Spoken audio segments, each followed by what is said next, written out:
आजिकल लोकों मध्य black coffee पीबार अभ्यास द्रुत गति वृद्धि पाଉଛି।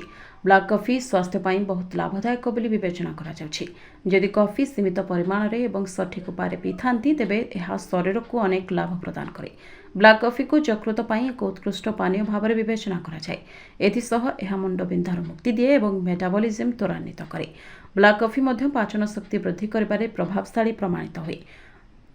तेज ओजन ह्रास करने लोक मैंने ब्लैक कॉफी पिंती हेले किछि लोक सकाळ उठिबा मात्रे कॉफी किंबा चा पीवा आरंभ कर दियंती। एपरि परिस्थिति रे आपणक यह जानिबा गुरुत्वपूर्ण जे आपण सकाळे खाली पेटरे ब्लैक कॉफी पीवा उचित कि नहीं।